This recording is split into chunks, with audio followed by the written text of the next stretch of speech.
On a parlé de l'inconscient. L'inconscient, par définition, oui, est effectivement difficile de donner une définition de ce que peut être l'inconscient. Quand on parle de surcroît d'inconscient collectif, de Cher à Jung, on peut plus ou moins imaginer que définir ce qu'est l'espèce humaine, c'est un grand point d'interrogation. Maintenant, il y a la conscience. Là, la conscience, pour le coup, elle agit sur le fait de s'aimer, de s'accepter ou pas. Celle qui nous conditionne. Et dans cette mesure-là, on pourrait se dire dans quelle mesure l'humain est à même de pouvoir être dans ce libre arbitre, de choisir. Ne sommes-nous pas des animaux conditionnés à l'image de Pavlov, où dès l'enfance, on nous a dit non, fais pas ci, fais pas ça, tu es comme ci, tu es comme ça, et d'avoir comme ça laissé des empreintes sur la conscience de chaque individu, de chacun d'entre nous, qui nous amène justement à ne pas nous accepter.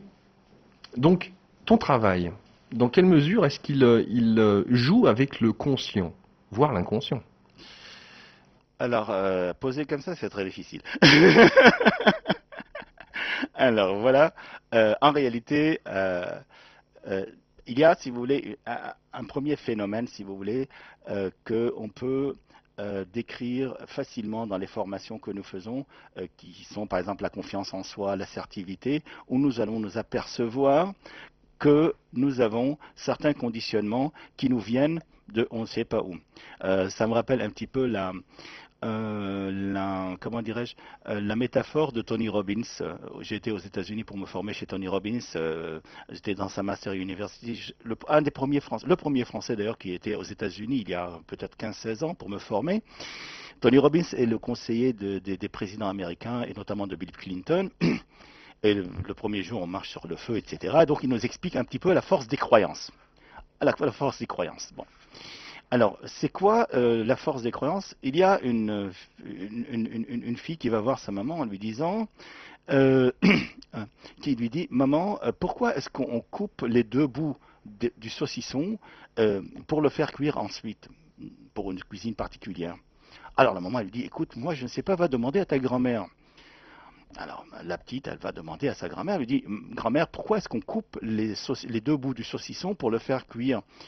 Elle lui dit, ah, moi je ne sais pas, c'est ton arrière-grand-mère qui pourra te répondre. Elle va voir son arrière-grand-mère, elle lui dit, ah mais oui, je vais te dire, c'était la Première Guerre mondiale et on était très pauvres et on n'avait qu'une petite, comment on appelle ça, Gamelle. une petite gamelle pour faire notre cuisine. Donc on coupait des deux côtés. Et donc, si vous voulez, on a transmis ça de génération en génération. Aujourd'hui, on n'a pas ce problème-là et pourtant on continue à couper. Et c'est un petit peu comme ça que se forment les croyances, les conditionnements, etc. Donc, notre but, c'est quoi? C'est de faire attention à ces conditionnements dans lesquels nous sommes en train de vivre, puisque vous dites, nous voulons vivre en libre arbitre, ne pas être conditionnés parce que tout ce qu'on nous a appris, et puis trouver, est-ce que c'est une croyance qui est utile pour nous, qui peut nous faire avancer dans la vie, que ce soit sur le plan professionnel, que ce soit sur le plan religieux, le plan spirituel, le plan que nous voulons faire avancer, d'accord? Et ensuite, on l'adopte ou on ne l'adopte pas. Donc, c'est-à-dire revenir à l'utilité d'une croyance. Parce que les croyances, elles ne sont ni vraies ni fausses. Ce sont des positions qu'on prend dans l'espace.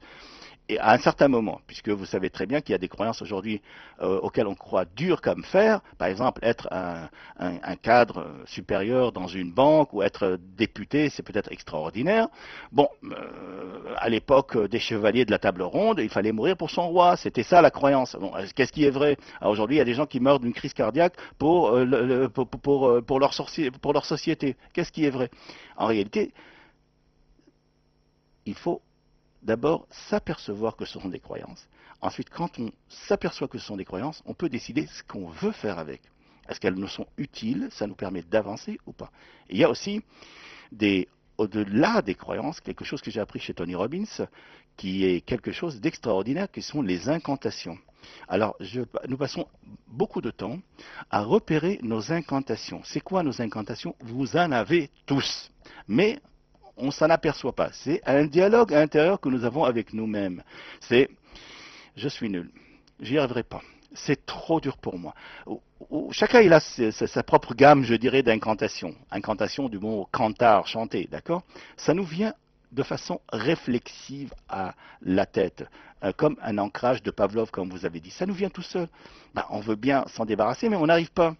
Mais le problème, c'est que pour s'en débarrasser, il y a une méthode qui est comme ça, en vraiment quelques secondes, et elle est hyper rigolote. Tout le monde y arrive. Tout le monde y arrive.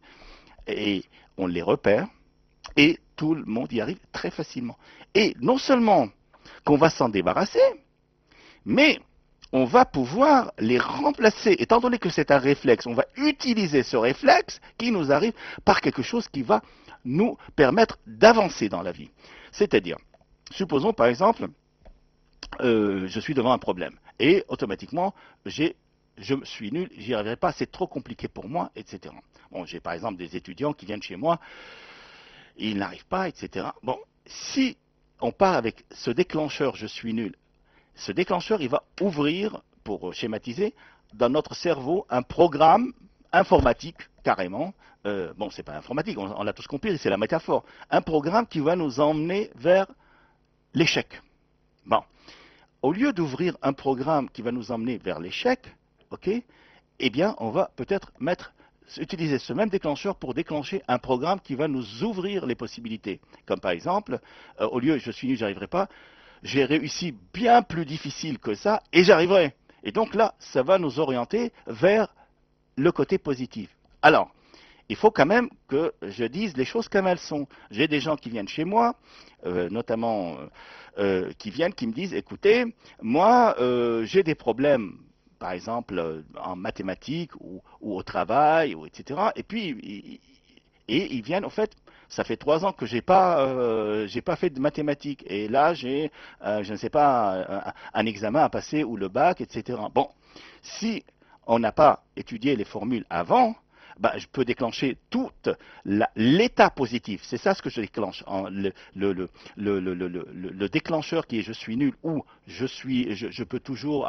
On déclenche un état d'être où on se sent à l'aise. Okay, mais si on se sent à l'aise et on n'a pas derrière la formation nécessaire ni les théories, moi je ne vais pas pouvoir enseigner 3 ans des mathématiques en l'espace d'1 heure de cours. Donc vous comprenez, il faut toujours savoir qu'est-ce qu'on cherche. Par contre, s'il y a des gens qui me disent je suis pas concentré, je vois, je connais, et puis par exemple, j'ai par exemple un psychiatre qui m'a envoyé son fils, et il avait, une première fois, il avait des TOC, c'est des troubles obsessionnels compulsifs, ça a été résolu, eux ils savent pas faire, donc il ne l'a pas envoyé chez ses copains, et puis il a vu que ça a marché, il m'a envoyé encore une fois parce que il est en première année de médecine, et puis dès qu'il reçoit l'examen, eh bien il bloque, plus rien ne vient. Bon, c'est un monsieur qui n'est pas idiot du tout, puisque au bac il a eu 16.